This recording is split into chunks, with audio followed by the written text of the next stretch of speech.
beauty of holiness. Worship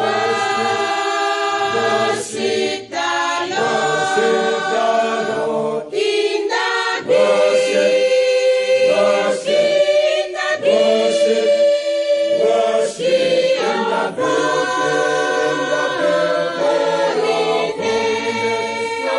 Worship the Lord. Worship the Lord in the beauty of holiness. Worship the Lord in the beauty. Worship